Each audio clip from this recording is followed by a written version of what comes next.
Masa tugas Presiden Joko Widodo akan berakhir 20 Oktober mendatang jelang purna tugas Presiden dan Ibu Negara secara khusus berpamitan dengan para pegawai unsur pengamanan petugas kebersihan serta jurnalis yang bertugas di Istana Kepresidenan.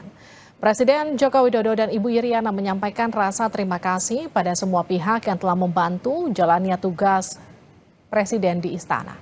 Presiden Jokowi dan Ibu Iriana juga menyempatkan berfoto bersama. Di akhir sisa masa jabatan, Presiden juga tetap akan disibukkan dengan sejumlah agenda kunjungan kerja. Pada Jumat pekan ini, Presiden akan kembali melakukan kunjungan ke Ibu Kota Nusantara 20 Oktober mendatang setelah 10 tahun memimpin. Presiden Jokowi akan digantikan Presiden terpilih Prabowo Subianto.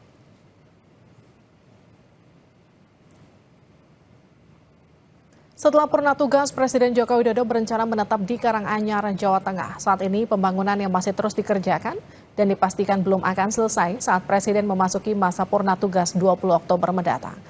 Rumah purna tugas Presiden Jokowi berada di Jalan Adi Sucipto, Desa Blulukan, Kecamatan Colomadu, Karanganyar, Jawa Tengah. Rumah Presiden Jokowi memiliki lahan seluas 12.000 hektar. Lokasi ini masih dipagari seng dengan penjagaan oleh petugas jaga.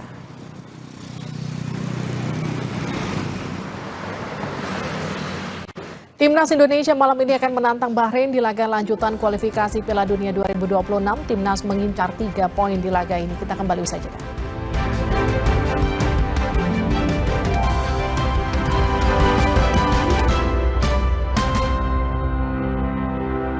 Saat menangkap, mengumpulkan, dan mengolah peristiwa, secara paksa oleh penyidik. Kami kerahkan upaya terbaik. Ketika menyampaikan berita serta informasi, kami tak sekadar menyapa. Ada referensi, aspirasi, juga inspirasi yang menjadi misi.